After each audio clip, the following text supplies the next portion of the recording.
के पास दौड़ते दौड़ते श्रृंगी उनका पुत्र आया और रोने लगा, विलाप करने लगा। तो शमीक ऋषि ने कहा, क्या हुआ, तुम रो क्यों रहे हो? बोले, ऐसे ऐसे परीक्षित महाराज आए थे और उन्होंने गले में मरा हुआ सांप आपको पहना दिया था, तो मैंने उन्हें श्राप दे दिया। शमीक ऋषि बोले, अरे बेटा, ये तूने क्या कर दिया? विद्वान थे, तपस्वी थे, उनको ज्ञात हो गया कि अरे उनके तो मुकुट में कलयुग बैठा हुआ था, इस कारण उन्होंने कर दिया ऐसा। ये तो तूने बड़ा गलत कार्य कर दिया। बोलो, बांके बिहारी लाल की। ये तो बोला, बहुत गलत काम कर दिया। और तुरंत अपने शिष्य को दौड़ाया, बोला उनको खबर देकर आओ, परीक्षित जी को।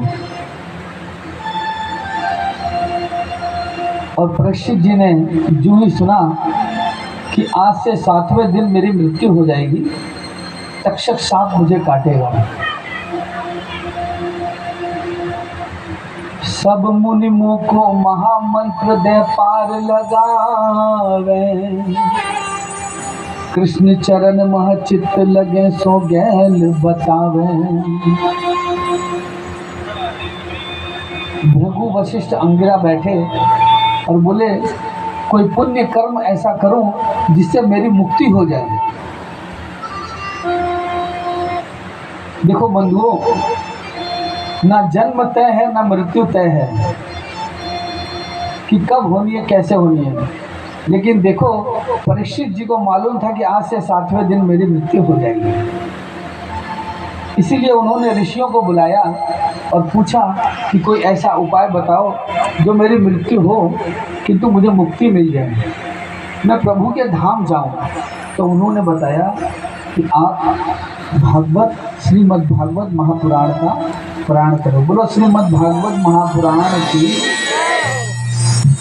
तो वहाँ व्यास नंदन सुखदेव जी महाराज आ गए। बोलो सुखदेव जी महाराज की। और प्रार्थना की उनसे कि महाराज, आप हमें भागवत की चर्चा सुनाएं। और सारा ये अपनी बात बताई कि आज से 7वें दिन मेरी मृत्यु हो जाएगी, ऐसा ऐसा मुझे श्राप लगा है। तो व्यास नंदन ने उनकी बात सुनी। सुने सुधा सम बैन नीन नैनिन मह आए, बोले शुक निर्बुद्धन जगत के चित्त हटाए। सुखदेव जी बोले हैं कि महाराज, अपना चित्त जो है इस कथा में लगा दो और इस जगत जो है इसको भूल जाओ। और महाराज परीक्षित जी ने अपने पुत्र को गद्दी पे बैठा दिया और राजगद्दी छोड़कर चले आए हैं। नृपवर सब चिंता तजहूं, मनमोहन मन घर, कहूँ भागवत तत्व अब दत्त चित कहीं सुनहूं।